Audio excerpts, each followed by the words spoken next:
Good evening, this is the Into Vietnam program brought to you by ViTV channel. Let's take a look at top stories of the day. The HSBC continues to lower Vietnam's 2014 inflation level to record low in a decade. IIP search why inventory is between January and April. Vietnam and the World Bank signed a $390 million deal to invest in local infrastructure development.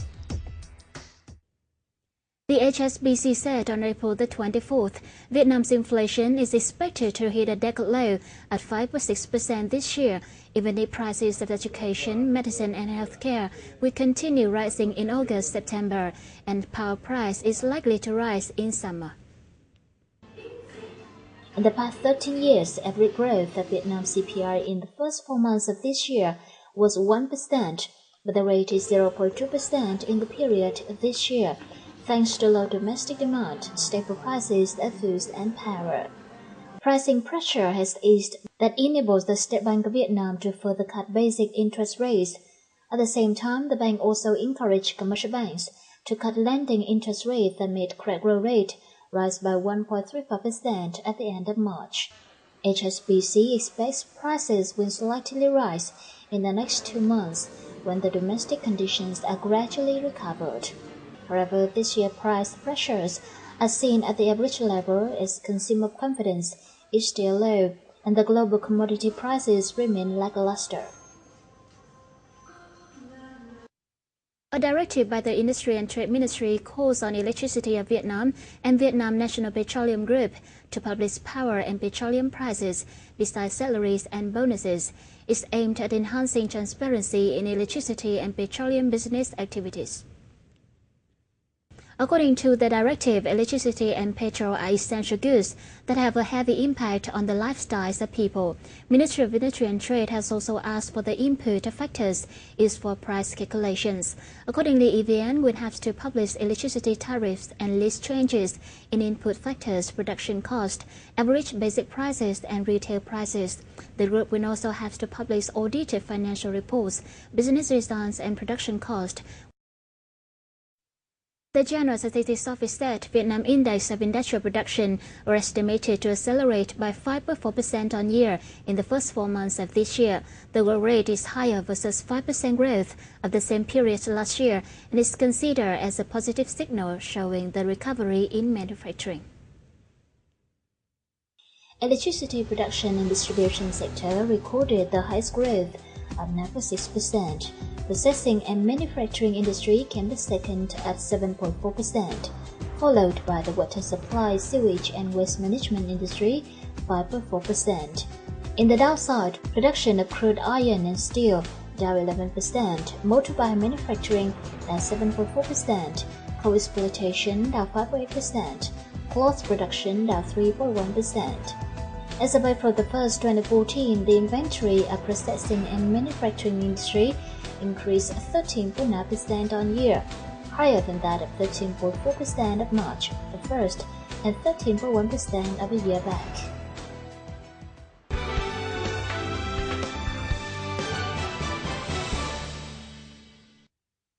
The State Bank of Vietnam and the World Bank inked documents in Hanoi on April 24th on a credit package of $390 million for 3 projects to develop infrastructure, agriculture and livelihood in disadvantaged provinces and improve the social support system in Vietnam.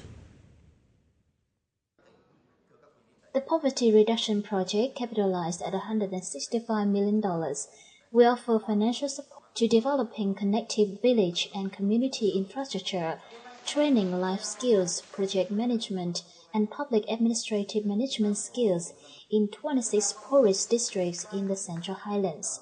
The second project funded $210 million on improving irrigated agriculture will be implemented in Quảng Nam, Quảng Trị, Hà Tĩnh, Thanh Hóa, Hòa Bình, Phú Thọ, and Hà Giang to support agricultural and rural development in a sustainable manner, responding to climate change and improving competitiveness. The third project was $62.5 million, focused on strengthening the social assistance system in Hanoi, Hà Giang, Quảng Nam, Lâm Đồng, and Trà Vinh. The 3 projects' capital is borrowed for a period up 25 years at the preference interest of 1.25%. And now coming up in the program is some foreign trade news. The Government General Statistics Office said Vietnam exported an estimated 2.4 million tons, or 147,000 barrels per day, of crude oil in the first 4 months of this year, a drop of 11% from a year earlier. Crude oil exports generated $2.12 billion in January and April period, down 10.9% from a year ago. Oil production imports in the 4-month period rose 13.3% from the same period last year to an estimated 2.8 million tons. Vietnam also imported an estimated 184,000 tons of liquefied petroleum gas in the period, up 9.4% from a year ago. The Hanoi Exchange reviewed its index system while Quảng Ngãi wants to set up Dung Quất Special Economic Zone. More to follow. The Hanoi Stock Exchange yesterday reported the regular review of its index system, including the HNX 30 Index, HNX FF Index, HNX Size-Based Indices, and HNX Sector Indices. With regard to the HNX 30 Index, which tracks the top 30 shares by market value and liquidity on the bourse opened on December 2, 2013, the exchange added 5 stocks in the new basket, 5 stocks removed. By the end of March 2014, the index reached 184 points, up 50% over the first trading day, the highest increase in the index system in this review. Meanwhile, there was no adjustment in the HNX FF Index. The HNX Size-Based Indices comprises HNX Large Cap Index and HNX Mid and Small Cap Index. 5 stocks were removed from the HNX Large Cap Index this time, 5 others added. The HNX sector indices include HNX Manufacturing Index, HNX Construction Index, and HNX Financials Index. By the end of March, the Manufacturing Index rose 31.91%, the Construction Index increased 48%, and the Financial Index climbed 43%. The review, conducted twice a year, compiled data for 12 months on March 31st. The adjustments of the index system will take effect from May 5th. The authorities of the Central Province of Quảng Ngãi have expressed their wish to establish the Dung Quất Special Economic Zone or the Dung Quất City. According to the local authorities, the aim is to have a strong enough management model to solve 2 important objectives of the Dung Quất Economic Zone at present: social and economic management. The Dung Quất Economic Zone was established 30 years ago, with the Dung Quất Oil Refinery as the anchor enterprise. According to the management board of the Dung Quất Economic Zone, by the end of 2013, there were 130 projects in the zone, with total registered capital of $7 billion. This includes 19 foreign invested projects totaling $3.94 billion. Approximately $4.8 billion has been disbursed. Once this huge project is granted an investment certificate, Dung Quất Economic Zone's ambitious goal of attracting $30 billion in 2015 and $16 billion in 2020 will become a reality. Limitations in foreign languages and lack of soft skills are among the reasons why a large number of laborers, especially new graduates in Vietnam, can't find suitable jobs. In addition, their professional skills fail to meet the demand of businesses. Our report will give an insight into this problem. As one of the firms with high recruitment demand, Mr. Nguyễn Xuân Phú, chairman of Sun Hào Group, notes that most of laborers, especially new graduates, fail to meet their recruitment requirements. The jobs require experience, especially soft skills such as foreign language use, group work, communication skills, and adoption skills to new changes and new situations. Về mặt lượng lao động đăng ký tuyển dụng thì rất là nhiều, nhưng để tuyển được những người lao động mà phù hợp với cái yêu cầu công việc thì thực sự là khó khăn.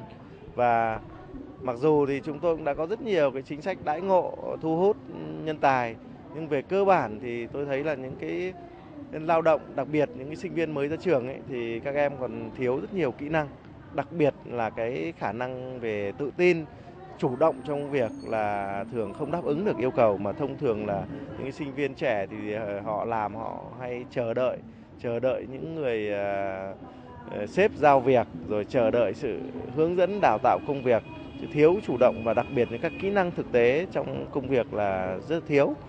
Agreeing with Mr. Phu's viewpoint, Mr. Nguyễn Tiến Cường, Head of Administration and Human Resources Department at FSI Vietnam says, many young employees are weak at soft skills and fail to meet the job requirements despite their good qualifications. They are not well aware of rights and responsibilities and lack of discipline in working.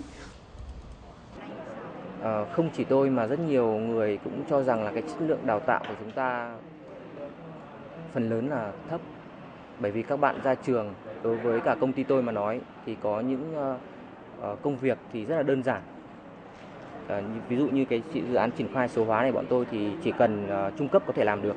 Nhưng có những công việc cao đẳng đại học thì các bạn ra trường bên tôi đều phải đào tạo lại ít nhất là khoảng 1 tháng để các bạn nắm được công việc và tiếp nhận thông tin về để làm tốt được công việc. Và chất lượng đào tạo là đáng chú ý của chúng ta hiện nay thấp. Nếu như họ thiếu tiếng Anh thì họ cần phải bổ sung tiếng Anh, họ thiếu tiếng Nhật, họ phải bổ sung tiếng Nhật để có thể đáp ứng được cái mong muốn về nhu cầu việc của họ tại một số loại hình doanh nghiệp mà bản thân họ có khả năng.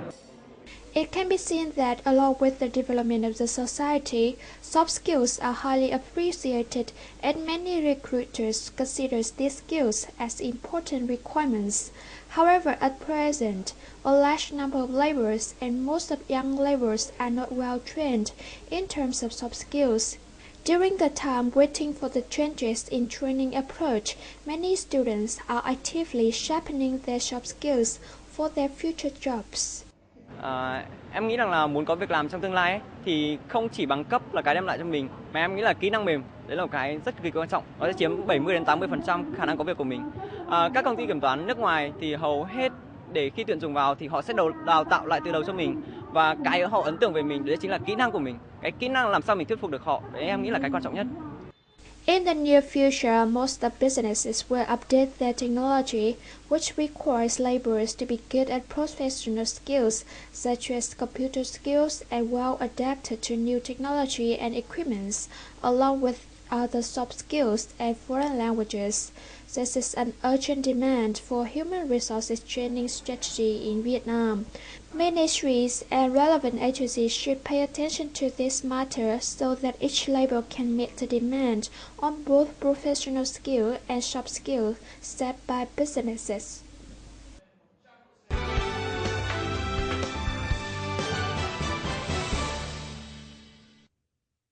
Last but not least is today's update of local gold prices, forex and stock market.